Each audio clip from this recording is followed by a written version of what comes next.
হয়ে গেছে উল্টিয়ে যায়। এরকম 14 জন আছে, আপন ভাইয়ের ছেলে, আপন বোনের ছেলে, এরকম 14 জন। ওরা নেশার ভেতরে 21 নম্বর আয়াতের শাস্তি আছে। এই 14 জন পুরুষের সাথে আপনি খোলামেলা দেখা করতে পারবেন। খোলামেলা মানে কি? শুধু মুখমণ্ডল, হাতের কবজি আর পায়ের পাতা বাপি আবার পুরা করে ঢেকে রাখা লাগবে। এই জন্য মেয়েরা যারা এসেছেন এখানে, ইসলামী মাইন্ডের যারা আছেন, শাড়ি পরা বাদ দিয়ে দেবেন। শাড়ি পরলে পর্দা আদায় হয় না। আপনি সালোয়ার কামিজ বানাবেন। কি কথা বলছেন না কেন? আর এই যে হেজাব আছে মাথার, পুরা মাথা দিয়ে, বুক দিয়ে, পিঠ দিয়ে ঢেকে যায়, একটু বড়, এটা দিয়ে নামাজও হবে, পর্দার মতো ফরজ বিধানও আদায় হয়ে যাবে।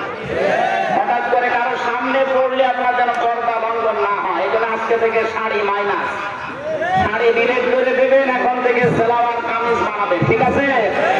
আমি মদিনার মিউজিয়ামে গিয়েছিলাম, হযরতে ফাতিমাতুজ জোহরার পোশাক ওখানে একটা আছে, ওনার কি জানি না, কিন্তু ওইটা এখন দেখায়। এই যে এত পর্যন্ত হাত, এখন পা পর্যন্ত লম্বা, আপনার ভেতরে ব্লাউজ থাকবে, নিচে ছায়া থাকবে, পায়জামা থাকবে। আশা করছি এই বিষয়গুলো সামনে থেকে মেয়েদের এটা ইবাদত। এটা কি বলেন তো? আমরা মনে করি শুধু নামাজ পড়া, রোজা রাখা আর বোরকা পরা ইবাদত না, এইটাও ইবাদত।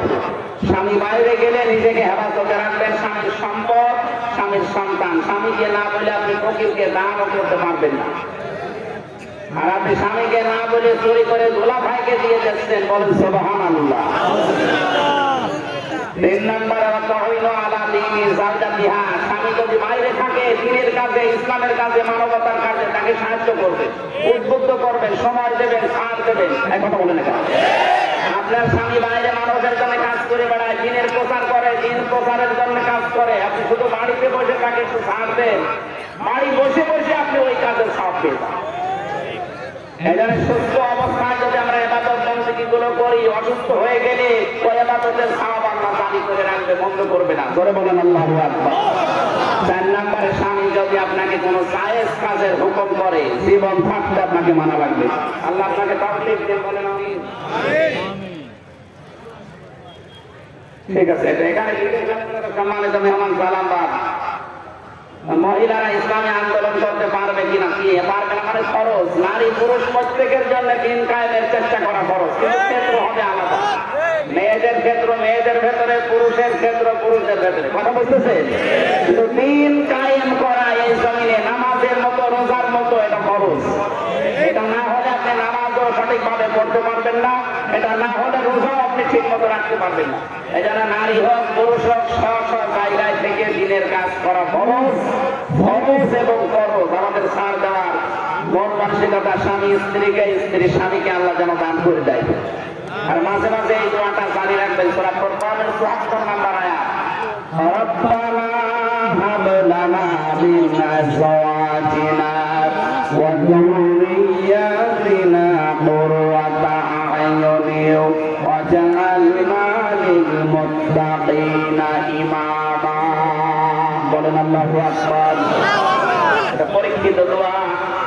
যদি আপনি এই দোয়াটা একাধারে 3 মাস পর্যন্ত পড়তে পারেন প্রতিনিয়ত নামাজের পর, বলা হচ্ছে আল্লাহ তুমি আমাকে একটা নেককার স্ত্রী দাও, সন্তানগুলো এমন ভাবে তৈরি করে দাও যাদের দেখলে আমার চোখ জড়িয়ে যায়। এটা কোরআনের আয়াত, আল্লাহ নিজে আয়াতটা বানিয়েছেন। আমরা যেন আজকে থেকে পারিবারিক জীবনে আয়াতটা পড়ি। বলেন আমিন।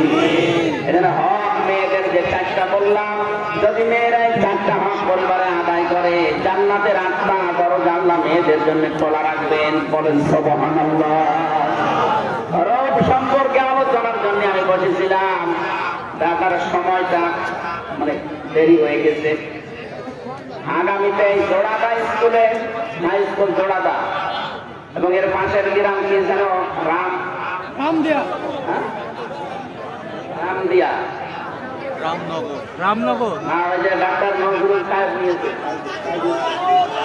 ওখানে আমি আসবো। সামনে আসলে ওই জায়গায় রাতের বেলা ওখানে কথা বলবো ইনশাআল্লাহ। আর আজকে আমার সাথে জেলে ছিলেন মুফতি জসিমউদ্দিন রহমানী সাহেব, 12 বছর তিনি জেল কেটেছেন। উনি আসবে আপনাদের হরিণাকুণ্ড উপজেলা ফুটবল ময়দানে আজকে, মনে হয় অবশ্যই যাবেন। খুব ভালো আলেম, যদিও উল্টা পাল্টা মামলা দিয়ে তার জীবনটা নষ্ট করে দিয়েছে সরকার। ওখানে যাবেন, কথা শুনলেন মুফতি জসিমউদ্দিন সাহেবের, আমার সালাম পৌঁছাবেন ওখানে। আমি মনে হয় আজকে আর চালাতে পারছি না, কারণ আর 2-3 দিন পরে আগাম হবে। এখানে নামাজ যারা পড়বেন আশপাশে পড়ে নেন, আমার রাত্রে নাম কিনা চেষ্টা দিতে পার বাজারে, ওখানে যাওয়ার দাওয়াত দিলাম। আল্লাহুম্মা আমিন। লা ইলাহা ইল্লা আনতা সুবহানাকা